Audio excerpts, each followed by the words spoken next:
কোরবানি ঈদ চলে আসছে। এই কোরবানির ভিতরে গরুর হাট বিভিন্ন জায়গায় বসছে। এই গরুর হাটের জন্য একটা ঝামেলা আছে। এদিকে দেখেন এই যে গাড়িগুলো ছাড়তেছে তদারকি আছে, কিন্তু এর ভিতরে একটা সিন্ডিকেট কাজ করতেই আছে। এটা ওপেনলি আমাদের দেশে আছে।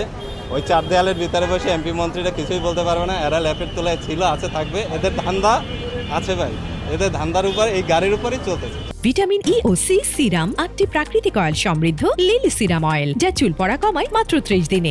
ভাড়াটা ডাজন্ট ম্যাটার। এখন ওদের যে গাড়ির যে শর্টেজ, ওরা বৃষ্টির কারণে গাড়ি আসতে পারতেছে না, বা ঢাকার বাইরে ঢাকাতে গাড়ি ঢুকতে পারতেছে না, এরকম কিছু ইস্যু দেখাচ্ছে। এই কারণে অ্যাকচুয়ালি আমরা এখন ভোগান্তিতে আছি। এখন ভাড়াটা হচ্ছে পরে ওরা তো টিকিটই দিচ্ছে না, বলতেছে গাড়ি নাই, গাড়ি আসে না, এরকম কিছু। বা যেগুলো আসতেছে ওগুলো টিকিট বুক করে, এমনটাই দেখতেছি আমরা। তো আমরা সকাল থেকে ওয়েট করতেছি অলমোস্ট 11টার পর থেকে।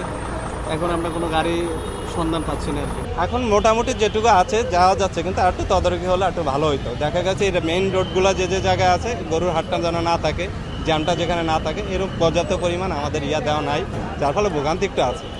ওখান ওই এমপি মন্ত্রীরা এভাবে বলেই যাবে যে এরা আমরা দিচ্ছি, আমরা অমুক দিয়েছি, তমুক দিয়েছি। ভাই, সাধারণ জনগণ কিছুই পায় না।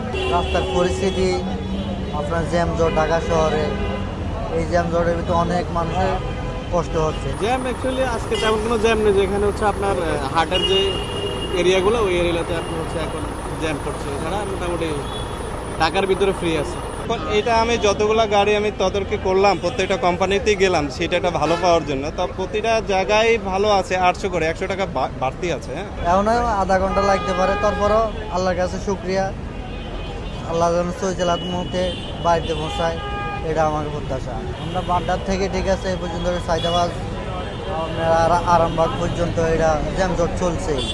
এটা কোনো জ্যামজট কমছে না, আরও বাড়ছে।